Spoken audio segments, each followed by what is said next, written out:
Hello, good morning to all. This video lecture is about oxidative phosphorylation part 2.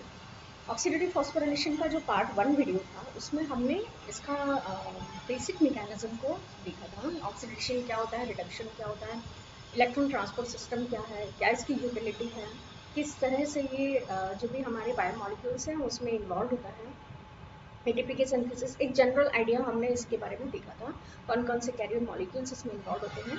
और इस पूरे part को हमने 3 पार्ट्स में डिवाइड किया हुआ है। तो this is the second video.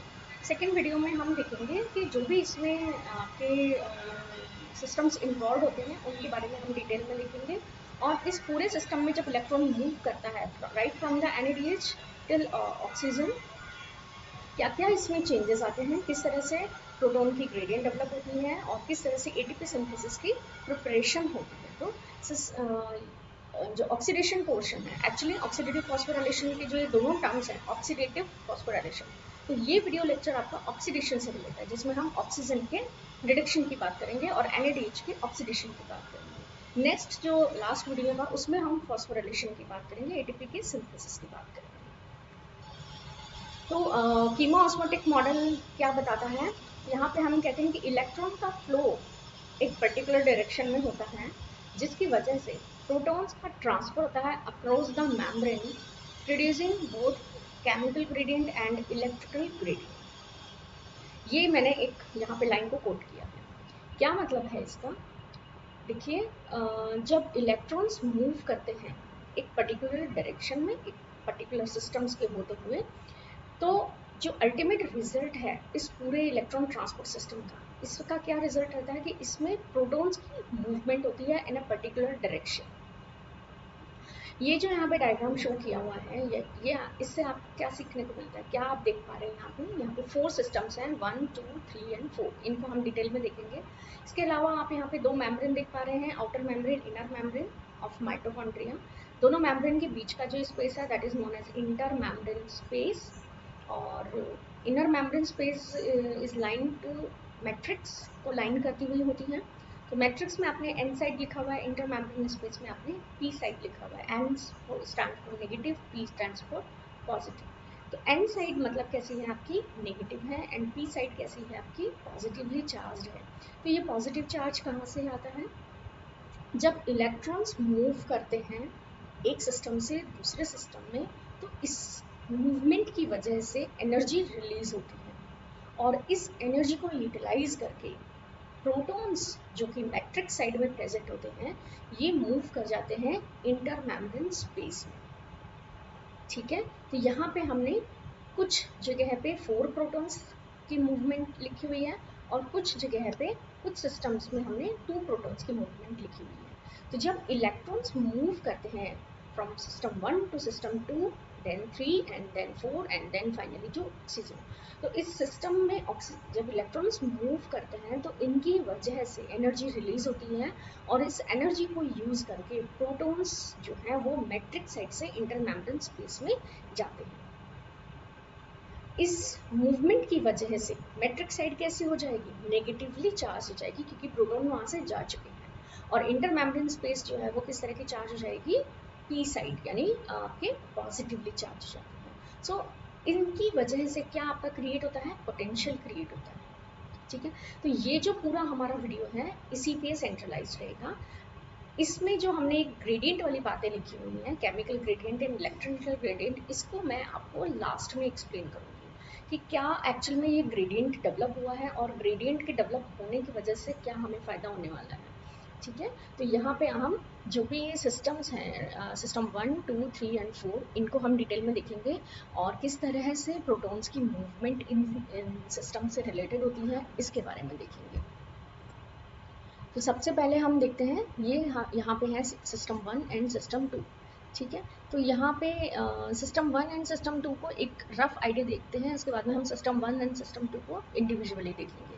System 1 आपका क्या बताता है आपको कि यहाँ से NADH से इलेक्ट्रॉन्स रिलीज होते हैं, जबकि सिस्टम 2 में आप क्या देख पा रहे हैं, यहाँ पे FAD के पास इलेक्ट्रॉन्स जाते हैं। ठीक है, NADH अपने इलेक्ट्रॉन्स को डोनेट करता है और FMN को प्रोवाइड कराता है। तो इलेक्ट्रॉन एक्सेप्टर कौन हुआ NADH के लिए, FMN। ठीक है। NADH ने इलेक्ट्रॉन्स रिलीज किए तो ये क्या हो गए, ऑक्सीडाइज हो गए, और FMN क्या हो गया, FMN ने इलेक्ट्रॉन को एक्सेप्ट किया तो ये क्या हो गए, रिड्यूस हो गए।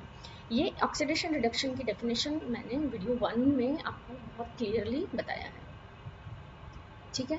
लेकिन अगर हम सिस्टम 2 को देखते हैं तो यहाँ पे सक्सिनेट से फ्यूमरेट जब जनरेट होता है तो इलेक्ट्रॉन्स FAD के फॉर्म में निकलते हैं, इलेक्ट्रॉन एक्सेप्टर्स जो है यहाँ पे FAD होता है, और FAD जो होते हैं फिर फर्दर आयरन सल्फर एटम को इलेक्ट्रॉन्स प्रोवाइड करवाते हैं, ठीक है। तो यहाँ पे सिस्टम 1 एंड सिस्टम 2 ये जो दिए हुए हैं, सिस्टम 1 से जब इलेक्ट्रॉन्स मूव करते हैं तो इतनी एनर्जी रिलीज होती है कि आपके 4 प्रोटॉन्स जो हैं वो मैट्रिक्स से इंटरमेम्ब्रेन स्पेस में जाते हैं। लेकिन जब सिस्टम 2 से इलेक्ट्रॉन्स मूव करते हैं तो इतनी एनर्जी रिलीज नहीं होती कि प्रोटॉन को मूव करवा सके, इसलिए प्रोटॉन की ग्रेडियंट सिस्टम 1 के थ्रू होती है जनरेट, लेकिन सिस्टम 2 के थ्रू जनरेट नहीं होती है। ये यहाँ पे आपको सिस्टम 1 दिया हुआ है, सिस्टम 1 का नाम हमने रखा NADH यूबिक्विनोन ऑक्सीडो रिडक्टेज और कॉम्प्लेक्स 1। NADH से इलेक्ट्रॉन्स रिलीज होते हैं इसलिए NADH को पहले लिखा है। NADH से इलेक्ट्रॉन्स अल्टीमेटली जाते हैं सिस्टम 1 में यूबिक्विनोन के पास, इसलिए इसे हमने बाद में रखा है। ऑक्सीडो रिडक्टेज में ऑक्सीडेशन प्रोसेस किसका है, NADH का, इसलिए ऑक्सीडेशन वाला टर्म पहले रखा है। एंड यूबिक्विनोन जो है वो रिडक्टेज में होता है, इसलिए हमने इसे रिडक्टेज को दिया है। तो NADH यूबिक्विनोन हम इसे और क्या कह रहे हैं, ऑक्सीडो रिडक्टेज और कॉम्प्लेक्स 1। तो कॉम्प्लेक्स 1 जो है इस तरह से क्या है, एक प्रोटॉन पंप है।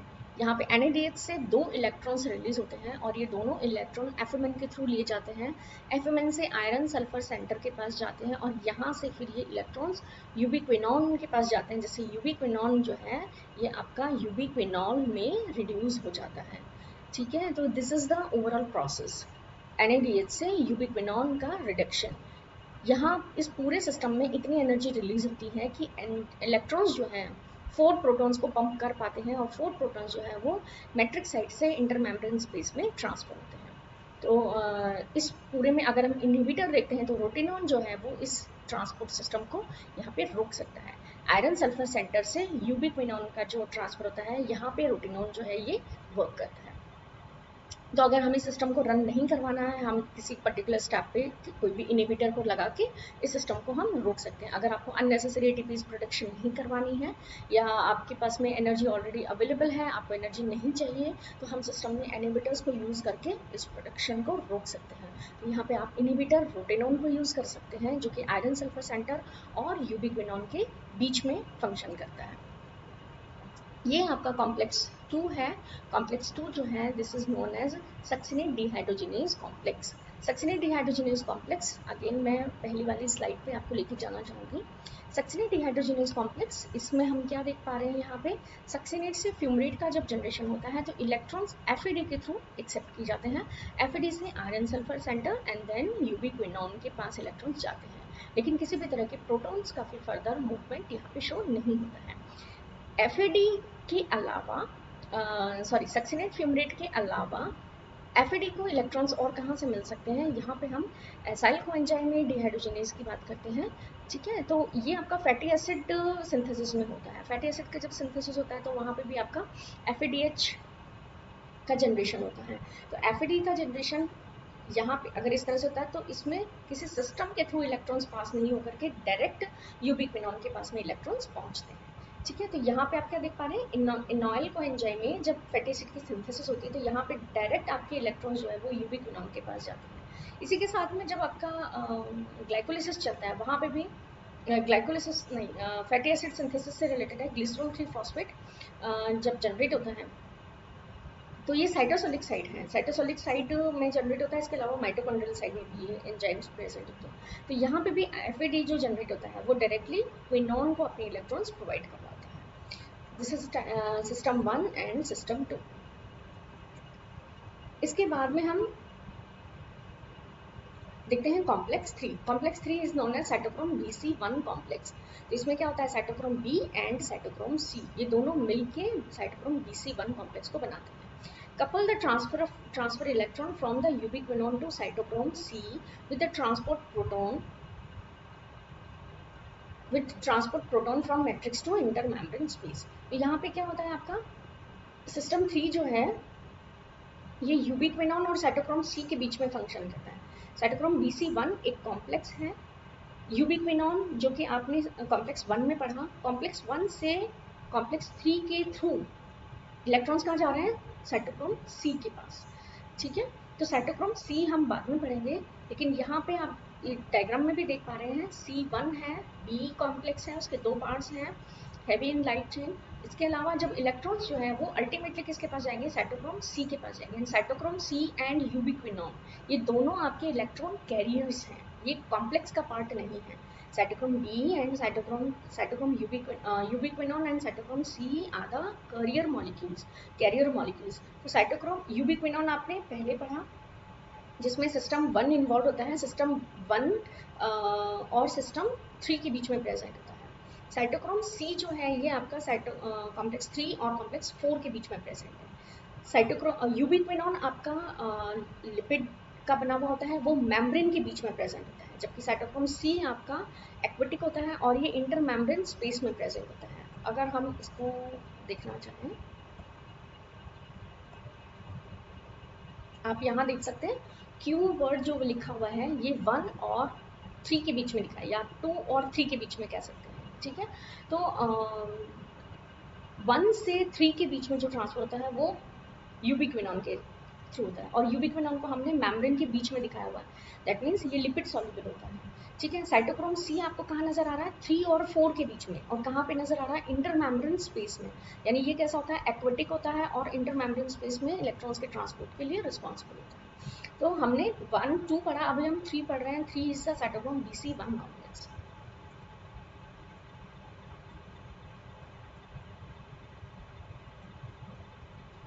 यस, तो यहाँ पे क्या होता है, फंक्शनल यूनिट जो है इसकी complex 3 is a dimer, Q is free to move from the matrix to side to the intermembrane space। Cytochrome C के बारे में बताया हुआ है। ठीक है, तो यहाँ पे आप देखेंगे इसको, यूबिक्विनॉन जो है वो किस तरह से यहाँ पे अपने आप को चेंज करता है। एक साइकिल चलती है यूबिक्विनॉन की, जिसे हम कहते हैं Q साइकिल। ठीक है, यूबिक्विनॉन आपका एक इलेक्ट्रॉन को भी एक्सेप्ट कर सकता है और 2 इलेक्ट्रॉन को भी एक्सेप्ट कर सकता है, इसलिए ये हमेशा 2 इलेक्ट्रॉन डोनर और 1 इलेक्ट्रॉन एक्सेप्टर के बीच एक लिंक की तरह वर्क करता है। 1 electron acceptor and 2 electron donor के बीच एक सैंडविच, एक कैरियर की तरह वर्क करता है। ठीक है, तो यहाँ पे हम देख रहे हैं यूबिक्विनॉन जो है इन्होंने 2 इलेक्ट्रॉन्स को एक्सेप्ट किया, एंड 2 इलेक्ट्रॉन्स में से 1 बाय 1, क्योंकि आयरन सल्फर सेंटर जो होता है वो आपका एक इलेक्ट्रॉन को कैरी करता है। तो साइटोक्रोम BC1 कॉम्प्लेक्स में सबसे पहले इलेक्ट्रॉन जो होते हैं वो C1 के पास जाते हैं। C1 से ये आपके सॉरी यूबिक्विनॉल जो है यहाँ से आपके इलेक्ट्रॉन जो है ये B light chain then heavy chain, इसकी वजह से क्विनॉन जो है वो एक सेमी क्विनॉन फॉर्म में कन्वर्ट हो जाता है, और एक इलेक्ट्रॉन जो है वो कहाँ पे जाता है, आपके आयरन सल्फर सेंटर से होता हुआ साइटोक्रोम C1 के पास जाता है। ठीक है, इस तरह से इलेक्ट्रॉन्स जो हैं वो एक बाइफर्केट हो जाते हैं, एक इलेक्ट्रॉन आपका C1 की तरफ जा रहा है, एक इलेक्ट्रॉन आपका यूबिक्विनॉन के थ्रू वापस जा रहा है। तो यहाँ पे आपके यूबिक्विनॉन जो है ये 3 फेजेस में जाता है, यूबिक्विनॉन, सेमीक्विनॉन एंड यूबिक्विनॉल। तो ubiquinol get converted into the ubiquinone. This is the Q cycle. कभी कभी Q साइकिल को इंडिविजुअली पूछा जा सकता है, ये बहुत इंपॉर्टेंट रिएक्शन है, बहुत इंपॉर्टेंट साइकिल है। तो आपको ये ध्यान रखना है, यूबिक्विनॉल जो है वो सेमीक्विनॉन में कन्वर्ट होता है, देन सेमीक्विनॉन जो है वो यूबिक्विनॉन में कन्वर्ट होता है। इन तीनों फॉर्म्स को मैंने आपके वीडियो 1 में दिखाया है, पूरी एक स्लाइड के थ्रू उसको एक्सप्लेन भी किया है। इसके बाद में हम देखते हैं साइटोक्रोम BC1 कॉम्प्लेक्स जो है ये आपके एक एक इलेक्ट्रॉन को ट्रांसफर करता है। एक इलेक्ट्रॉन के ट्रांसफर से 2 प्रोटॉन्स जो है वो मैट्रिक्स से आपके कहाँ चल जाते हैं, इंटरमेम्ब्रेन स्पेस में। यानी अगर हम 2 इलेक्ट्रॉन की बात करें, क्योंकि हमने शुरुआत 2 इलेक्ट्रॉन से की है, NADH 2 इलेक्ट्रॉन्स को डोनेट करता है, तो दोनों 2 इलेक्ट्रॉन के ट्रांसफर पे, एक इलेक्ट्रॉन के ट्रांसफर पे आप 2 प्रोटॉन्स के जनरेशन की बात करते हैं। तो इन टोटलिटी 4 प्रोटॉन्स जो हैं ये आपके कॉम्प्लेक्स 3 से रिलीज होते हैं। कॉम्प्लेक्स 1 में 4 प्रोटॉन, कॉम्प्लेक्स 2 में 0 प्रोटॉन, एंड कॉम्प्लेक्स 3 में आपके अगेन 4 प्रोटॉन्स जो होते हैं ये मैट्रिक्स से इंटरमेम्ब्रेन स्पेस में जाते हैं। साइटोक्रोम C1 से इलेक्ट्रॉन्स होते हैं साइटोक्रोम C के पास जाते हैं। तो cytochrome C is a carrier molecule जो कि आपका एक्वेटिक होता है, एक्वस नेचर का होता है और इंटरमेम्ब्रेन स्पेस में प्रेजेंट रहता है। Path of electron through complex 4। Complex 4 जो होते हैं ये आपका साइटोक्रोम ऑक्सीडेज, ठीक है। तो यहाँ से ये कॉम्प्लेक्स 4 की तरफ जाता है। कॉम्प्लेक्स 4 में इलेक्ट्रॉन्स जो है साइटोक्रोम सी से जाते हैं copper containing CuA and CuB, ठीक है। तो ये भी आपसे पूछा जा सकता है कि कॉपर कंटेनिंग कॉम्प्लेक्स कौन सा होता है। Complex 4 is the complex that contains copper. तो कॉपर साइटोक्रोम सी से एक electron copper CuA and CuB के पास जाता है, लेकिन बीच में आपके दो हीम ग्रुप प्रेजेंट रहते हैं, haem A and heme A3। तो ट्रांसफर किस तरह से होता है, from CuA to heme A to heme A3 and heme A3 to CuB। यहाँ पे एक इलेक्ट्रॉन के ट्रांसफर से एक प्रोटॉन जो है वो आपका मैट्रिक्स से इंटरमेम्ब्रेन स्पेस में जाता है। एक इलेक्ट्रॉन पे एक प्रोटॉन का ट्रांसफर होता है। तो अगर हम दो इलेक्ट्रॉन्स की बात कर रहे हैं तो दो प्रोटॉन्स जो हैं कॉम्प्लेक्स 4 के थ्रू मैट्रिक्स साइड से इंटरमेम्ब्रेन स्पेस में जाते हैं। CuB के बाद इलेक्ट्रॉन्स कहाँ जाते हैं, इलेक्ट्रॉन्स जो होते हैं अल्टीमेट जो इलेक्ट्रॉन आपका एक्सेप्टर है दैट इज ऑक्सीजन। तो ऑक्सीजन के पास में दो इलेक्ट्रॉन्स जाते हैं, ऑक्सीजन रिड्यूस हो जाता है और वाटर मॉलिक्यूल का फॉर्मेशन होता है। तो इस तरह से आपने देखा कि इलेक्ट्रॉन्स का मूवमेंट जो है वो प्रोटॉन के ग्रेडियंट को डेवलप करने में हेल्प करता है। इलेक्ट्रॉन्स जो है वो NADH से अल्टीमेटली कहाँ जाते हैं, ऑक्सीजन के पास में जाते हैं। यानी ऑक्सीजन का रिडक्स पोटेंशियल, ऑक्सीजन का इलेक्ट्रॉन्स के प्रति जो एफिनिटी है वो सबसे ज़्यादा होती है, इसीलिए इलेक्ट्रॉन्स जो है ये मूव करते हैं NADH से ऑक्सीजन की तरफ, और ऑक्सीजन जो है रिड्यूस हो जाता है। This is the final product. हम अल्टीमेटली जो कर रहे हैं वो ऑक्सीजन को रिड्यूस करवा रहे होते हैं through the movement of electron through different electron carriers and with the help of this movement क्या होता है, एक proton gradient will develop in the intermembrane space. तो प्रोटॉन ग्रेडियंट के डेवलप होने से क्या होता है ये हम आपके लास्ट वीडियो में देखेंगे, वीडियो 3 जो कि आपके ATP सिंथेसिस से रिलेटेड होती है। यहाँ पे आप एक समरी देख सकते हैं इलेक्ट्रॉन के फ्लो की एंड प्रोटॉन ग्रेडियंट की। कॉम्प्लेक्स 1 से 4 प्रोटॉन्स रिलीज होते हैं, कॉम्प्लेक्स 2 से किसी भी तरह के कोई प्रोटीन की मूवमेंट नहीं होती है। कॉम्प्लेक्स 3 अगेन 4 प्रोटॉन के मूवमेंट के लिए रिस्पॉन्सिबल है, और आपका कॉम्प्लेक्स 4 जो है वो 2 प्रोटॉन्स के मूवमेंट को करवाता है। तो ये आपका क्या कहलाता है, proton motive forces. Energy of electron transfer is sufficiently conserved in a proton gradient that is known as proton motive forces. ये जो मैंने आपको फर्स्ट लाइन जो आपकी फर्स्ट स्लाइड में मैंने छोड़ी थी एक लाइन की ग्रेडियंट का डेवलपमेंट है, इसको मैं यहाँ पे एक्सप्लेन करना चाहती हूँ कि proton motive forces has two component, chemical gradient energy and electrical gradient energy, ठीक है। तो केमिकल ग्रेडियंट एनर्जी की बात हम करेंगे प्रोटॉन के बेस पे कि प्रोटॉन जो है उनकी एनर्जी, प्रोटॉन की कंसंट्रेशन में जो ग्रेडियंट एक डेवलप हुआ, प्रोटॉन की कंसंट्रेशन आपके इंटरमेम्ब्रेन स्पेस में ज़्यादा है, तो पॉजिटिव आयन की अमाउंट भी कहाँ है आपके इंटरमेम्ब्रेन स्पेस में ज़्यादा है। इसी तरह से नेगेटिव चार्ज जो है आपका कहाँ पे ज़्यादा है, इन मैट्रिक्स साइड में ज़्यादा है। तो ये जो चार्ज डिफरेंस है this is responsible for the electrical potential energy, और जो आपका मॉलिक्यूल्स का जो प्रोटॉन के मॉलिक्यूल का जो डिफरेंस है that is for the chemical potential energy. तो इनकी वजह से एक ग्रेडियंट डेवलप हो जाता है, this is known as electrochemical gradient. यहाँ पे आप इनहिबिटर्स देख सकते हैं, डिफरेंट टाइप के इनहिबिटर, पूरा जो फ्लो है इलेक्ट्रॉन का from the 1 complex 2 complex 4 and then oxygen. तो डिफरेंट टाइप के इनहिबिटर्स हैं जिनको आप यूज करके एक तो इनका सीक्वेंस पता लगा सकते हो कि कौन सा कॉम्प्लेक्स किसके बाद है, दूसरा आप उस प्रोसेस को रोक सकते हैं, ठीक है। तो साइनाइड एंड कार्बन मोनोऑक्साइड आपका साइटोक्रोम ऑक्सीडेज कॉम्प्लेक्स 4 पे वर्क करता है। एंटीमाइसिन, रोटिनॉन, एमाइटल, पर्सिडीन ए, ये आपके आयरन सल्फर सेंटर से यूबिक्विनोन की तरफ जो ट्रांसफर होता है उसे रोकते हैं। बाकी के जो हैं आपके ये आपके वीडियो 3 में मैं आपको एक्सप्लेन करूँगी क्योंकि ये पोर्शन 3 वीडियो से रिलेटेड है।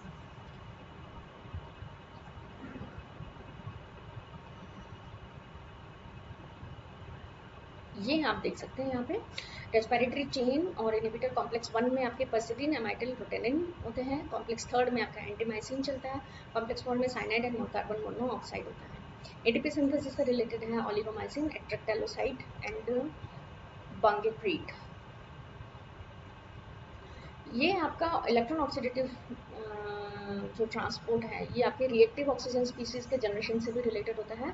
आरओएस का भी यहाँ पे जनरेशन होता है। आपको बहुत ज़्यादा इसकी डिटेल में समझने की ज़रूरत नहीं है, बस आपको ये पता होना चाहिए कि आरओएस का जनरेशन भी यहाँ पे होता है, क्योंकि बहुत सारा ऑक्सीजन मॉलिक्यूल्स जो है वो रिड्यूस नहीं हो करके और फ्री रेडिकल्स के फॉर्मेशन में चला जाता है, ठीक है। तो इससे रिएक्टिव ऑक्सीजन स्पीशीज बन जाती हैं। प्लांट्स में कुछ हमारा डिफरेंट एक एस्पेक्ट होता है। प्लांट्स में फोटो रेस्पिरेशन के थ्रू अननीडेड NADH का भी फॉर्मेशन होता है। तो how to get cell rid of this unwanted NADH, किस तरह से वो इस NADH को कन्वर्ट करती है, क्योंकि एनर्जी की ज़रूरत हर वक्त नहीं होती है, लेकिन फोटो रेस्पिरेशन प्रोसेस हर वक्त चलता है। सेराइन से जब ग्लाइसिन का फॉर्मेशन होता है तो उस वक्त NADH का जनरेशन होता है।